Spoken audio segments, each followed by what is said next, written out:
Sir భాష విషయంలో మనము దేని విషయం అండి? భాష మీరు మాట్లాడే భాష నేను మంచిగా మాట్లాడుతున్నా కదా. భాష విషయంలో సంయమనం పాటించాలంటే మనం ఒక పెద్ద మనుషుల ఒప్పందం చేసుకున్నామని నిన్న సీఎం ప్రతిపాదన పెట్టింది సార్. ఈ సీఎమా? ఈ సీఎంఏ సార్.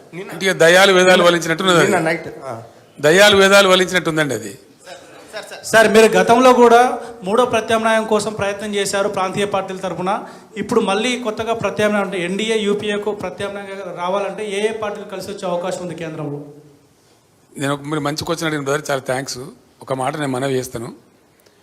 జాతీయ రాజకీయాలలోకి పోదామని చెప్పి నేను బీఆర్ఎస్ పేరు మార్చి ఆ ప్రయత్నం చేసిన. మహారాష్ట్రకు పోయి బాగా చేసినాం.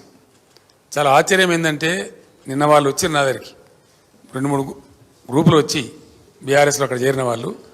సార్ ఇప్పుడు మహారాష్ట్రలో అక్టోబర్లో శాసనసభ ఎన్నికలని మీరు వట్టిగా రాని సార్ నిలబడండి, మేమంతా మీ పేరు చెప్పుకొని గెలుస్తాం, రావాలి, మా దగ్గర మార్పు రావాలి, మీ తెలంగాణలో మీ ప్రభుత్వంలో అమలు చేసిన కార్యక్రమాలు రావాలని మహారాష్ట్ర ప్రజలు బాగా కోరుతున్నారు, మిమ్మల్ని తీసుకురమ్మని అడుగుతున్నారు, మా దగ్గర ఒక భయంకరమైన అనిశ్చితి ఉందని వాళ్ళు వచ్చినారు.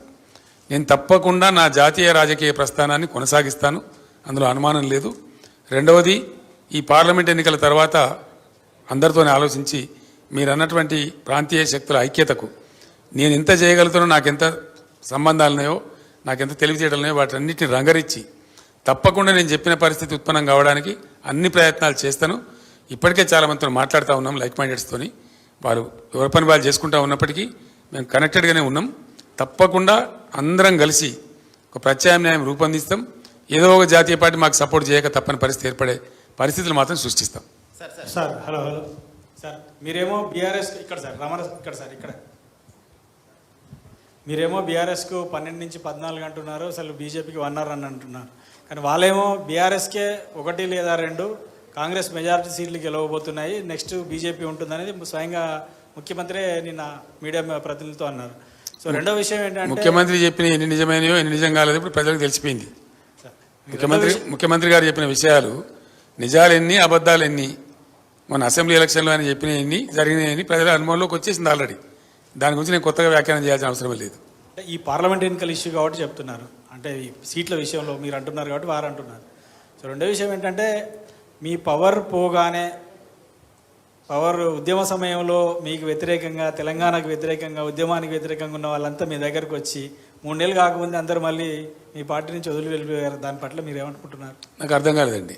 అధికారం కోల్పోయిన వెంటనే మీ చుట్టూ ఉన్న వాళ్ళ గతంలో తెలంగాణ ఉద్యమం సాగినంత కాలం తెలంగాణను వ్యతిరేకించి, కేసీఆర్ను వ్యతిరేకించి, తెలంగాణ ఏర్పాటుని వ్యతిరేకించిన వాళ్ళు తెలంగాణ ఏర్పాటు కాగానే మీ చుట్టూ వచ్చి చేరారు.